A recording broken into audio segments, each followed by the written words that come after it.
this part is going to be quite different in content the morning. This is not about the past, this is about the present and the future. This is about my take on how China is using diplomatic and media pressure to try and advance its policy aims in the South China Sea. Change of title is simply that enemy work is a Chinese military term which is particularly deployed against in the Taiwan context, but also elsewhere as a means of targeting particularly people on the militaries in opposing sides. And I realise that actually the term political warfare, which is another term that's used widely in China, is more broad and probably describes what I'm talking about a bit better. But essentially we're talking about the same thing. And I put this quote from everybody's favourite Chinese military philosopher Sun Tzu up simply because I think that provides the overall context for what I'm going to talk to you about. The supreme art of war is to subdue the enemy without fighting. Okay? And I think you need to bear that in mind as I'm talking about the next 40 minutes or so. And just this morning I acknowledged my debt to a number of researchers. I need to do the same thing this afternoon. So there are two people in particular whose work I've admired and relied on in developing this. So an Australian PhD student, in fact, called Shoal, who has an excellent website at southseaconversations.wordpress.com. He speaks, I interviewed him in Beijing for the last year, and he really changed the way I was approaching the subject. He speaks excellent Chinese, he analyses the language and the motivations of people commenting on security matters in the Chinese media in a way that I don't think anybody else has done, and has drawn some great conclusions. I found myself really having spending 2 years looking at this and trying to make sense of all the different views coming out of China and what China's real intentions were. And when I spoke to Andrew, it was starting to kind of make sense. So I acknowledge a strong debt to him. And Jessica Chen Weiss has also written some interesting stuff about how China uses protest and dissent in certain contexts to advance its foreign policy goals. So a lot of us have heard recently the extreme nationalist, jingoistic language at times of what we call the hawks in China. These are people who appear regularly in the media espousing fairly hardline views, threatening the Philippines, threatening other countries with extreme measures, and generally talking up the possibility of war. The question is, if one takes the view that China is not about to launch a war, and you also accept that the Chinese state media is very tightly controlled, certainly the mainstream television, CCTV, and other parts of China Daily, Global Times, these are clearly very strongly party and state controlled. Why is it that these people are allowed, not just allowed, but obviously given a platform to point to such strong views? So there's some of these quotes you may have come across: prepare for the sounds of cannons in the South China Sea, when these towering oil drilling platforms become flaming torches, who will be hurt the most? Another one. Referring to Vietnam, the Philippines and Japan, the 3 running dogs of the United States have just killed one and bring the others to heel. Unfortunately, you know who the one is. And then someone else saying, I can send several dozen fishing boats and will destroy the US's latest class destroyer. So these people are given regular platforms in the Chinese media, and they say blood-curdling things at times. So why is that?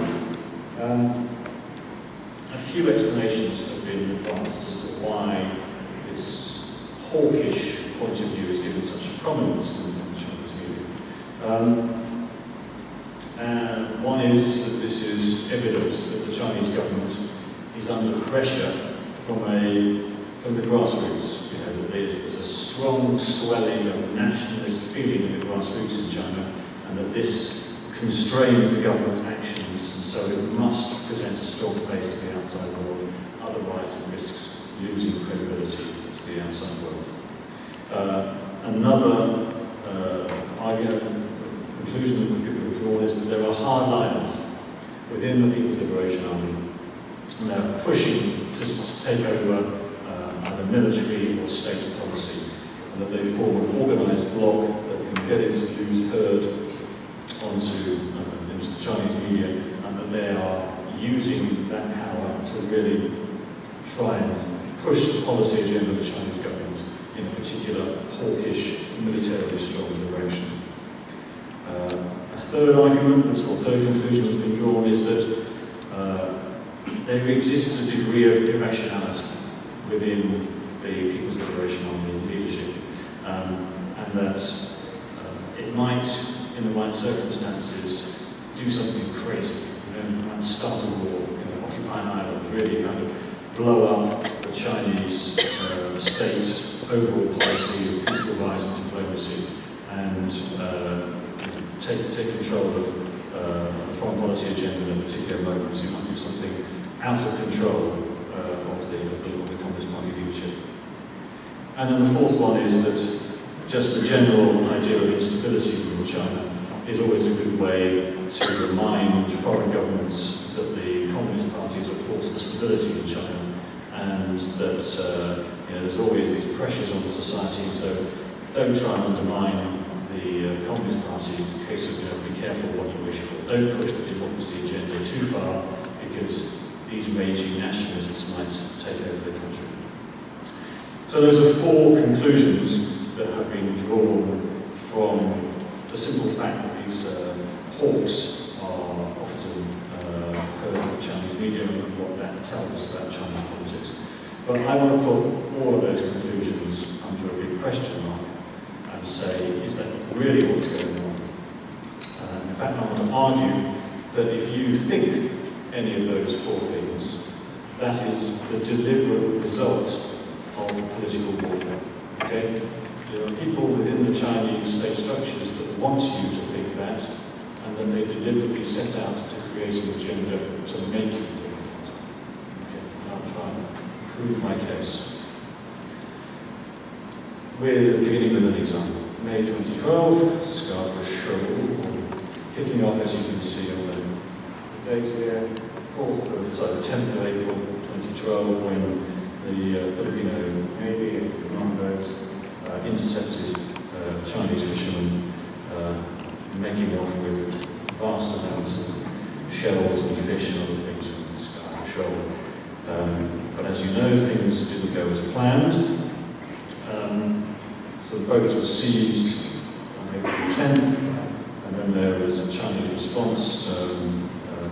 Chinese, in effect, Coast Guard vessels came and blockaded the Filipino vessels, and in effect, over the next few weeks, forced control over the shoal. But what happened, it took a long time to build up, but a couple of weeks after the initial incident, the Chinese media started to ramp up the rhetoric. And I think it's fair to say that the first one that really kind of got things moving was by Major General Luo Yuan, who in an article wrote that the Philippines has fired the first shot strategically. Basically sort of saying, you guys have pushed us to it, whatever happens next, it's your responsibility. Okay? Starting to talk about the possibility of some kind of a military response if the Philippines was going to attempt to try and recapture or regain control of Scarborough Shoal. Okay? But then there's a little lull, and then on May the 8th, the Ministry of Foreign Affairs calls in the Philippines ambassador in Beijing and gives them the traditional dressing down, but then makes a point of publishing the text of that dressing down in the Chinese media for everyone to see. And then the same day, Chinese Central Television, CCTV, warns Chinese citizens in the Philippines of the risks of dangerous, violent protests taking place in Manila on the following Saturday. Basically sort of saying, don't go out, and Chinese citizens in the Philippines shouldn't go out, it's going to be dangerous anti-Chinese violence. And then the same day, the Global Times, which as many of you probably know is regarded as a very hawkish newspaper, although I think that's sometimes overstated, prints an article which says it'll be a miracle if there is no conflict in this case. So you can see a sudden ramping up of the rhetoric on Operation Scarborough Shoal. Now what I haven't been able to do is to sort of map this onto exactly what ship was doing what at what time. And I think if I was able to do that, it might be that there were sort of naval movements and things taking place out at sea, which maybe gave the Chinese some concern that maybe the Philippines was thinking about some kind of operation to try and retake the shoal or something like that. We're going to move on to the week. So they're following on, so the story, the warning of the protests in Manila, it becomes the top story on 4 of the 5 Chinese news websites. The following day, Thursday, a Chinese TV reporter is allowed through the Chinese naval blockade on the Scarborough Shoal and films themselves planting the Chinese flag on the shoal, and that report is aired in the Chinese media. And obviously he would have been able to do that if the military had not transported him there and facilitated him with his journey through the blockade. And then finally on the Friday, Chinese media carry reports that the southern military region of China has been put onto a war footing and is ready for action. Interestingly, it's not the Chinese media that says that, but the Chinese media quotes Western news reports that the southern military region has been put onto a war footing. So obviously the Western media was somehow tipped off that it's gone to a war footing, and then Xinhua, the Chinese news agency, reports the Western reports, and then uses that to amplify the message. Okay? And then there were some protests on the Friday, but on the Saturday, these nationalists announced they're going to hold a protest in Beijing against the Philippines' actions on the Scarborough Shoal. There they are. All of them. Okay? So, if you think what a nationalist protest in China has looked like in recent years, when they're talking about the Senkaku Diaoyai Islands, if you imagine, the rioting, the burning down of Toyota car showrooms, thousands of people on the streets when it comes to the East China Sea. When it comes to the South China Sea, that was all that turned up. Okay? 5 people. Okay? And then they were quickly moved on with this. So we have this paradox. Why did the Chinese media spend 4 or 5 days ramping up nationalist pressure and rhetoric about South China Sea, West Philippine Sea, Scarborough Shoal, and yet when it came to actual noise on the streets, they clamped down. They didn't give permission for demonstrations to take place, and the few people that did bravely turn up were quickly, pushed away by the police. There's something strange. Okay? How can we explain it? Well, here's a couple of a few thoughts that might explain it. At the time this was happening, there were 2 major scandals and controversies taking place domestically in China. At exactly the same time as Scarborough Shoal, you have the blind dissident Zhang seeking asylum in the American embassy in Beijing. And in contrast to the very large discussion of Scarborough Shoal, you get almost no discussion of Zhang in the Chinese media. And this is shortly after Zhou Chenghu has been sacked from the Politburo, and that's obviously a major political corruption scandal taking place at the highest level of Chinese politics. So maybe this was simply a way of diverting Chinese popular attention away from more domestic and sensitive concerns. That's how we do a foreign crisis to divert attention. Perhaps more generally, the Chinese government wants to show, the Communist Party wants to show that the government party is sticking up for Chinese rights against foreign intervention. Okay, so they're just basically there to say, we're flying the flag, look how good we are. Or maybe, referring back to the previous slide, this is about impressing foreign audiences. It's about showing to the Philippines, look, all this pressure that the government's under, we've got to act, we can't back down.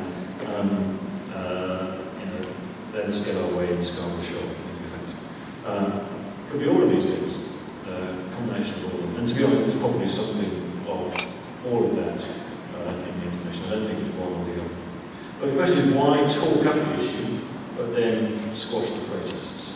And I think the answer is simply that, in general, the Chinese government is very wary of street protests, doesn't know where they're going to go. So it would rather not have street protests. Sometimes it has felt that it can manage the protests, allow them. There have been particular incidents, when you think of the bombing of the Chinese embassy in Belgrade by the Americans, when you think of the protests against the Olympic flame in 2008 when it went through London and other European countries, and obviously the Japanese islands more recently, they have allowed street protests and then very quickly to close them down again. This time they didn't even really allow the protests. I think that's because they just don't want street protests, I don't know where they go. But at the same time, we have to explain why the hawks were being allowed to talk up the possibility of Chinese military intervention at the time. So let's look at who they are and what that tells us about them. So Reuters, a news agency, described a group of about 20 military officers. This is a report last year. And they are very prominent. If you watch discussion programs and things, if you see op-ed articles in newspapers, some of them have Weibo, Twitter-like accounts, where they put things on there. They are prominent and they are regularly used as pundits and discussants in the media. Now, some people just dismiss them as it's irrelevant, it's just bluster, it's just people who don't actually have much power shooting their mouths off because they want to feel important. And it is true that none of the people that I'm about to talk about, none of these hawks, have operational commands. They are all based in military academies and think tanks. But the interesting thing about them is that they almost all have close personal links with military intelligence. And that, I think, is the key to what's going on here. So let's look at a few biographies. Okay, so here is Major General Luo Yuan. He was the person who I mentioned before, who talked about the Philippines having fired the first shot when it came to Scarborough Shoal, and by implication justifying whatever Chinese military response China might decide to deploy. Now, he's not an outsider. He's not an irrelevant figure. Okay? He is the son of the party's former intelligence chief, Luo Yuan. Okay? He has a direct, personal relationship with the highest levels of Chinese military intelligence. Okay? He's based in the Academy of Military Sciences. This picture was taken outside a meeting of the Chinese People's Political Consultative Conference, which is the sort of an advisory body, a sort of front organisation which gathers people together to advise the party leadership. He's also well known for being very outspoken. He's talked about fighting a people's war at sea, for example. And I think jokingly once suggested that the disputed islands with Japan should be turned into a target range of the Chinese bomb. And that's obviously slightly tongue-in-cheek comment, but it had an effect, and it suddenly drew attention to him, and it kind of suggested that the military was thinking of taking a hard-line response in case of sort of desperate measures in case of the islands in Japan. So, and in September 2012, the day after if you remember the origins of the Senkaku Island dispute, the right-wing mayor of Tokyo was threatening to buy the islands, and as a nationalist gesture, and then the Japanese government bought them over his head, and that quote the response, and him, this guy, wrote an article in the PLA's newspaper in which he said that China will take all necessary measures to protect its sovereignty. And that phrase, all necessary measures, is usually taken to mean military action. So that was picked up, not just in the article that was written, but it was used all across the state media. CCTV used it, China News Service used it, China Radio International used it, the PLA's own newspaper, PLA Daily, all used it. They all gave this comment, all necessary measures, a big publicity push in the days immediately after the Japanese nationalization of the islands. So they were clearly coming from, this isn't talk, this is clearly coming from the mainstream. Okay, here's another one. Air Force Colonel Dai Su, also somebody who's based in academies, spent his entire career in what's called military political work in Chinese terms, Communist Party political mobilization of the military. He's the one who said about the 3 running dogs, we only need to kill one and the others will come to the group. So, military action against the Philippines, Vietnam, and Japan will fall into line. He's a big blogger. He's got different outlets for his different political views, and he also operates under a pseudonym. He's been writing as a man called Long Pao on certain occasions, and later admitted to being Long Tao. And Long Tao is connected with this organisation, the China Energy Fund Committee, about which I will talk in the next slide. But a bit more about Dai. I mean, he started off his political life in the PLA Air Force Political Academy, and then kind of worked his way up through the political process. He's never been an operational person at all.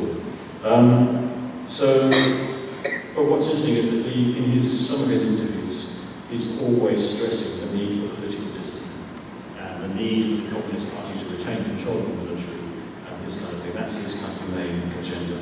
Now, I don't know much about his biography, and I can't tell you if he has any personal personal family connections to the intelligence structures. But he does have an interesting connection through this China Energy Fund Committee. So he writes under the pseudonym, or has been, for this organisation, the China Energy Fund Committee, which is run by this guy, Ye Jianming.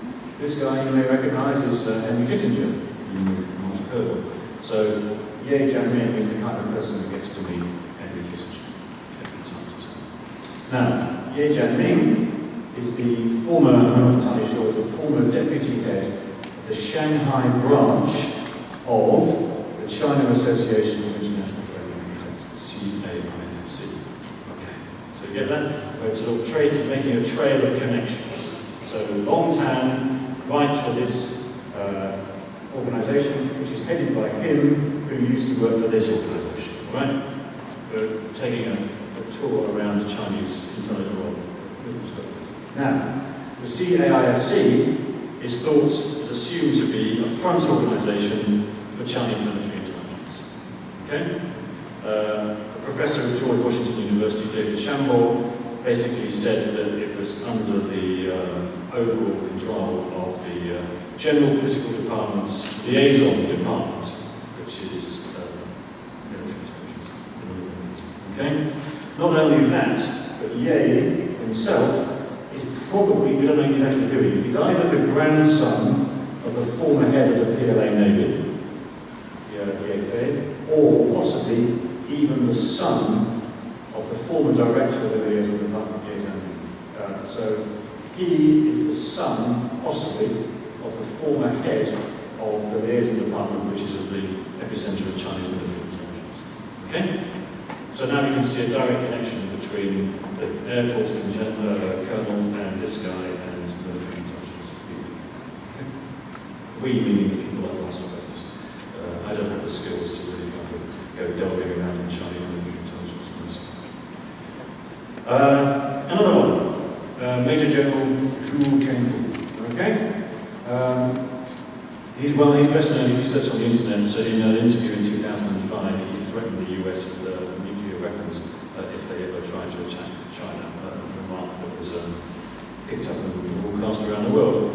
And he too has family connections was the grandson of Marshal Zhu, the founding commander-in-chief of the People's Liberation Army. So, military aristocracy, if you like. And also, researcher in the National Defense University.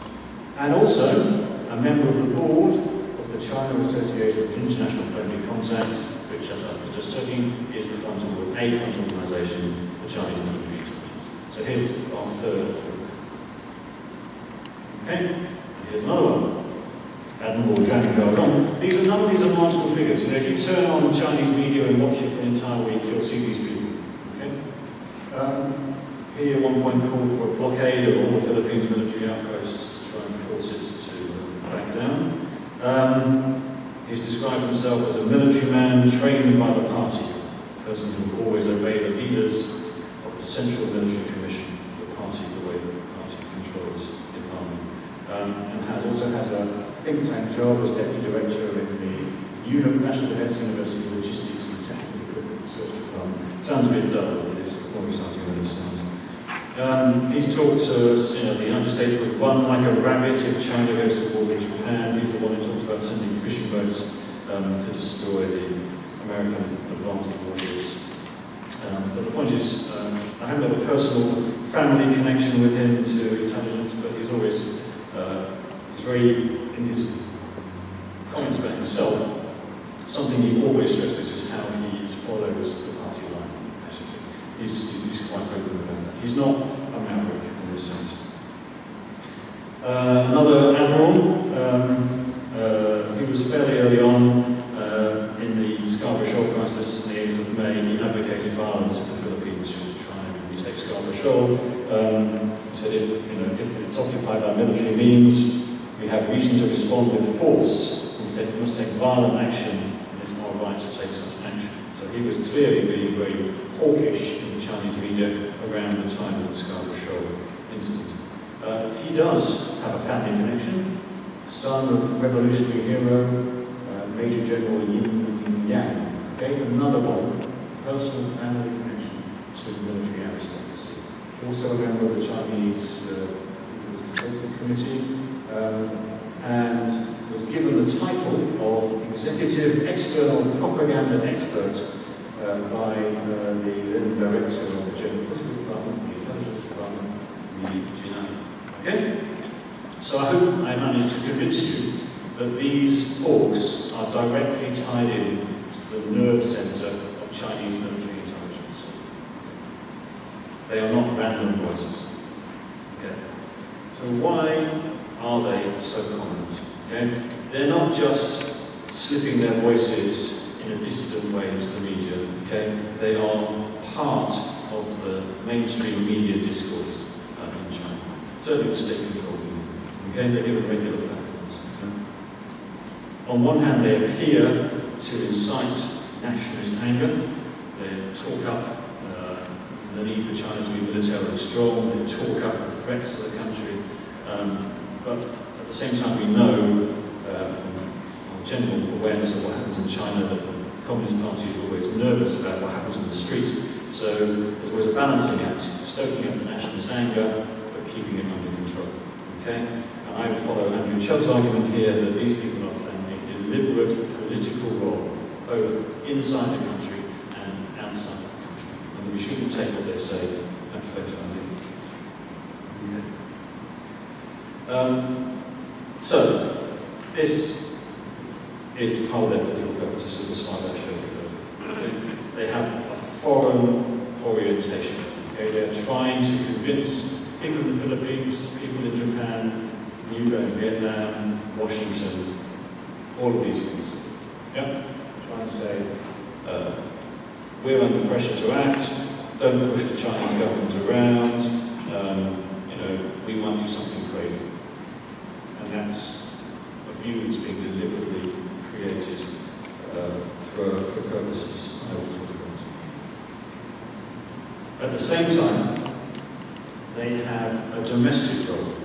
And some people might argue that their domestic role is at least as important as their foreign role, in the sense it's about conferring the legitimacy of the Communist Party.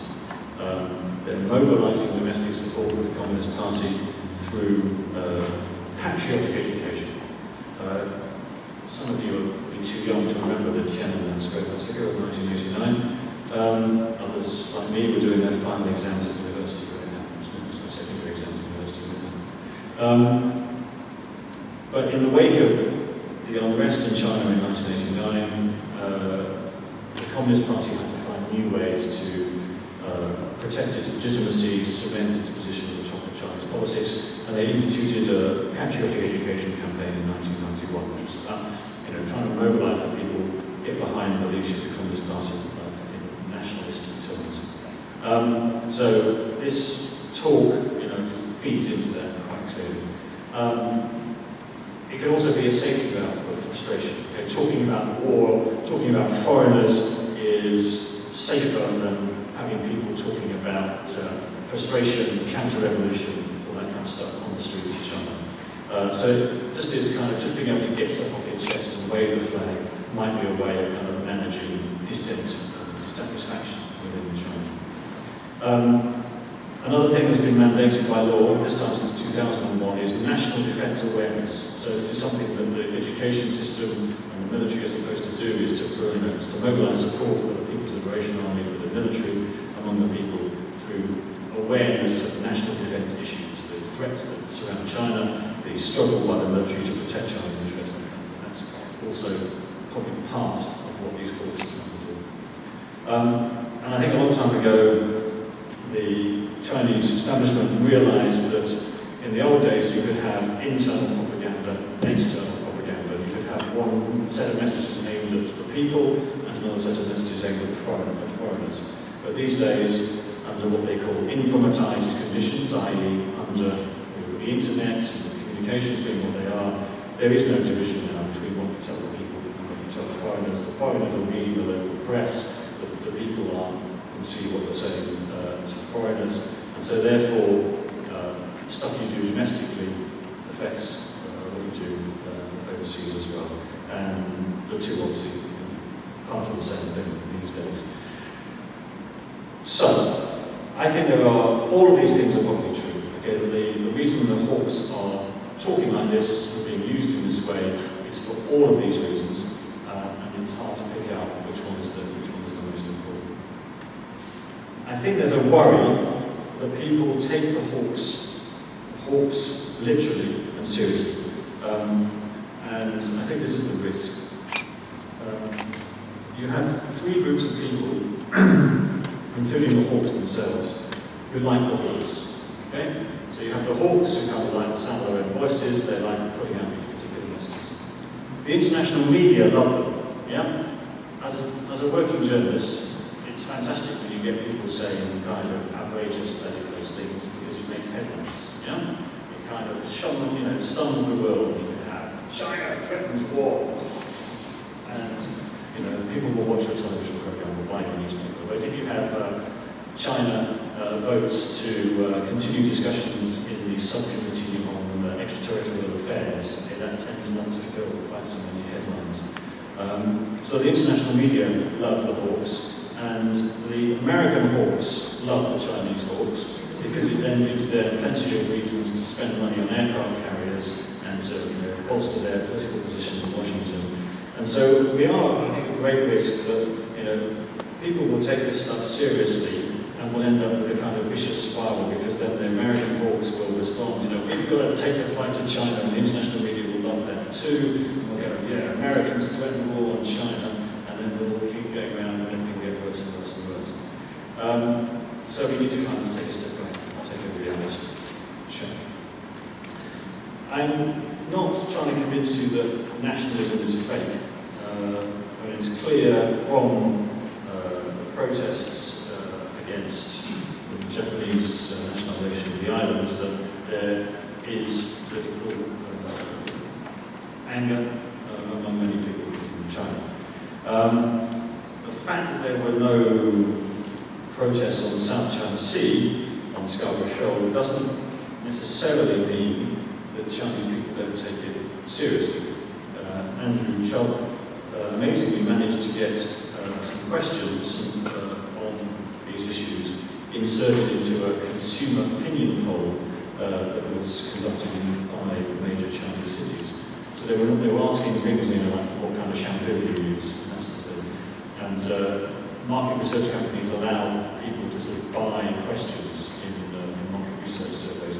And amazingly, you got people to answer questions about what they thought of the East China Sea and South China Sea as well, which meant he was then able to correlate it with age and education and location. Got some quite interesting data. And interestingly, compared to, say, on the East China Sea, 60% of the people said they paid close attention or very close attention to developments in the East China Sea. It's not much less in the case of the South China Sea. It's 53%, so more than half of the population. So there is an awareness and understanding and interest in the Chinese population on the South China Sea issue, but it doesn't result in the kind of scenes shown there, which were the protests in the East China Sea. And I think that's partly explained in a difference in the history. Obviously, Chinese people know or are taught very firmly how much China suffered at the hands of the Japanese before and during the Second World War, the story of the Nanjing Massacre, etc., etc. So there is a sense of personal violation there.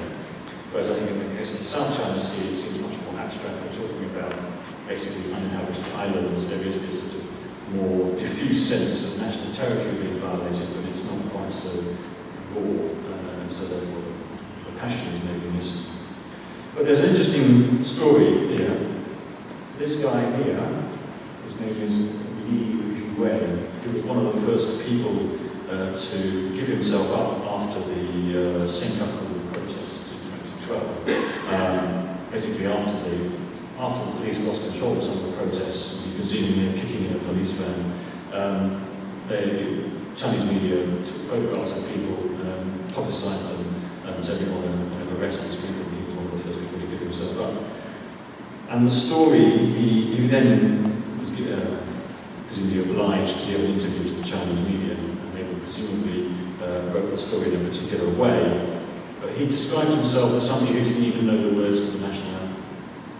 And he wasn't a nationalist, but he had this dead-end job. He was a security guard in a car park. He did the same job every day. He was a migrant worker, didn't know anybody, no friends, bored out of his mind. He just heard about the protest, went along, got caught up, lost control, kicked in the police van. It could happen to anybody. And then, so there was sort of painting a picture of a guy who was obviously described as a nationalist, and been taken a picture of as a nationalist, but really his issues were with his day-to-day existence and his daily life as a citizen in modernising China. And obviously that's a desperate worry for a Chinese Communist Party to have. People like him, who are prepared to just kind of chuck in their jobs in effect and join in a riot, poses a massive potential threat to the legitimacy of the party. So, this is obviously a big problem that the Chinese Communist Party has to manage, and they need many different strategies of subtlety or not subtlety to manage this. And I imagine that from the perspective of somebody sitting in Beijing in a party office, the internal threat is probably more worrying than the external threat. What does this mean? I take from this, I think you have to stand back from this and you have to see what are the wider interests of the people running China. And this man is another military speaker. Similar name to the other guy. He's Luo Yuan, not Luo Yuan. Okay? Difference is better there. Also a general. But he's quite a well-known figure himself. Also, military aristocracy. He's the son of Communist China's first president, the Liu Shaoqi, who was purged in the Cultural Revolution, but the family were forgiven because he's back and he's a general. He's been tipped, I don't think he's on it yet, but I think he's tipped for promotion to the Central Military Commission, which is the highest body in the army. So he is not someone who is irrelevant either. He is clearly firmly in the political and military establishment. Yet his intervention, or his most recent public intervention, has been basically to tell people to tell the hawks to shut up. His reasoning is quite clear. He gave an interview to the Global Times, this newspaper that's done known as a hawkish newspaper, and said, China's economic development has been shattered by war with Japan twice before, but it absolutely must not be interrupted again by some accidental incident. Okay? And then he gave TV interviews in which he repeated the same thing. So here you have somebody who is from the heart of the military establishment basically saying, shut up, we don't want war. And so why is he doing this? And I think it's an attempt, again, it's winding the tiger, trying to manage public opinion. And overall is the sense that the Chinese leadership recognises that they are incredibly lucky, that their moment to grow comes at a time of almost unprecedented in Chinese and world history. You know, we don't have any major wars going on. China's borders aren't threatened, except in the sense of the South China Sea or the islands of the sea. There's no Mongol horde poised on the borders of northern China. There's no nuclear confrontation with the Soviet Union going on. This is an incredibly lucky moment for the people of the Republic of China, that they can grow economically whilst not really having to face any significant external threats. And the longer that this period continues, the stronger China will get. And the phrase that's used in Chinese discussions of this is the period of strategic opportunity. And that was the title of the General's article in the newspaper, Preserve the Period of Strategic Opportunity. We've got to keep this period of peace and cooperation going for as long as possible, so that China can get as strong as possible before we get to a point where we can tolerate any kind of confrontation. I mean, the Chinese military is well aware that it is in no position to challenge certainly the US military or the Japanese military, possibly even the South Korean military, and certainly some alliance of those three navies would completely smash the Chinese navy. One only has to see the relative contributions of the different countries to the search for the missing amazing airliner. I just dropped this in because I wrote an article about it a couple of weeks ago. The Americans deployed the world's most advanced maritime surveillance aircraft, their site in P8. The Australians, the New Zealanders, the Japanese, and the South Koreans deployed P3 Orion search planes. The Chinese sent 2 transport planes and several pairs of binoculars. Okay? The Chinese Navy looks like a Navy, but it is not. Okay? They have had 1 year's experience of operating an aircraft carrier. Britain and the United States have had a century of experience of operating aircraft carriers, and the same with the Japanese. So, the fact that it looks like a ship that is painted grey and has got a gun on it doesn't necessarily mean it can do what other countries' ships that look the same can do. And they know that. There's no way they're going to try and get over the wall. Obviously, what Chinese Navy has is the power to intimidate, and certainly against less well-armed neighbours, notably the Philippines, obviously the power is proportionately greater. So, I take my basic conclusion is that, based on the premise that the Chinese leadership isn't mad, that they know what's good for the country, and that peace and stability is good for the country. However, all options short of war are on the table. So threats, intimidation, blockades, sanctions, whatever else there is, these are all on the table and have all been used. Deciding to stop Chinese tourists coming to the Philippines, stopping the import of bananas, blockading the second Thomas Shoal. All of these things fall short of war, and are all methods, tactics that the Chinese government has used to advance its territorial claims in the South China Sea, or other regimes. So when I see that, it's going to be the future. That's what we're going to try and do more and more. So you have the moment you have a sort of standoff at the second Thomas Shoal, where you have a small detachment of Marines on a boat, on a ship that's rusting away, at some point might break into, they'll fall into the sea. That's obviously what the Chinese are hoping, because then the moment the Filipino troops pull off that shoal, then they will occupy it the same way that they've done with Scarborough Shoal. Hence the blockade. They're not going to actually open fire on anybody, really. They're going to try and stop the resupply of those Marines, and some of the Marines have to be pulled out.